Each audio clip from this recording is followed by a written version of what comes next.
तमाम सुनने वाले दोस्तों नू अस्सलाम वालेकुम ते ईद मुबारक। सब तो पहले शुक्रगुजार हाँ मोहतरम जनाब अंजुम सलीमी साहब का, जिन्ना हमेशा की तरह नौजवान शायरां की हौसला अफजाई की है ते वबा के मौसम भी उन्हें साढ़े वास्ते एक दूसरे नू रल बै के सुनन का और देखण का ये मौका फराहम किया है। ते दो चार दौड़े जनाब दोस्तों की नज़र। सब तो पहले कीता दौड़ा कि हैरान आखिर केड़ी गलती मैं ताबेदार तू थी गई, जिंदे बदले कावड़ लगदियां दी वधदी वधदी वधदी गई।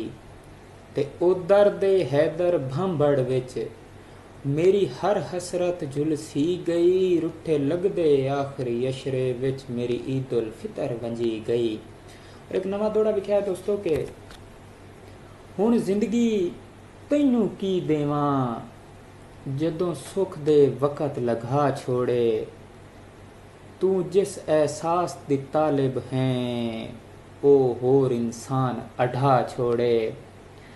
ते जिंदी कैद शौक दे पंछी दे मैं हैदर पर कटवा छोड़े, मेरे कीमती साल जवानी दे उस एक इंसान वंजा छोड़े। और चलो मैं तां हैदर गलत जुहा हुण नेक सबब बन गए नी, ओ साडे फुटण दी ढिल लाई सुनिया है नवें लगदे झब बन गए नी। ते फिलहाल बेऐब ते मुखलस बेली बेशक को सब बन गए नी, तेनू जल्दी बशर मालूम हो सन जड़े अजकल रब बन गए नी। और मेरे ख्वाब चाहे बिस्मिल्लाह ए हूर मिसल इंसान आ, मेरे ख्वाब चाहे बिस्मिल्लाह ए हूर मिसल इंसान आ, पर चिंता ए है ख्वाब दे विच तेरा चेहरा क्यों परेशान आ। ते एक मुद्दत तो बाद दिसी जहां कीती रहमत रब रहमान आ, खुली अखतां हैदर कुछ भी ना वो सधरां दा गुस्तान आ। और गज़ल दे दो अशार वेखना जी के सब ते जेड़े विस्से ने दिन च तारे दिसे ने, सब ते जेड़े विस्से ने दिन च तारे दिसे ने, दियां दे लई खिदमत ते दियां दे लई खिदमत ते पुत्रां दे लई हिस्से ने, हुण ते सीधी गोली लगदी खूब पुराने किस्से ने।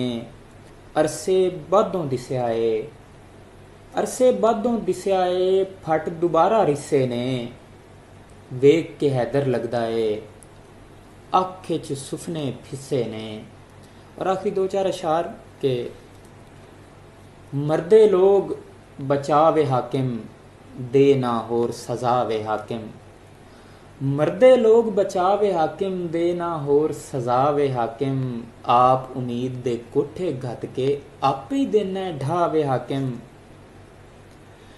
मांगी दौर तेरे विच होई हर शै खा मखा वे हाकिम, चीनी आटा दब के बैठे तेरे खुद गुजरा वे हाकिम।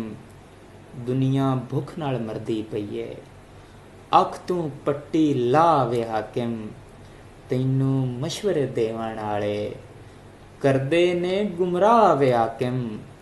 तेरे वस च कुछ नहीं हैदर तैनू लगे फा वे हाकिम, चीनी आटा दब के बैठे तेरे खुद गुजरा वे हाकिम। वस्सलाम।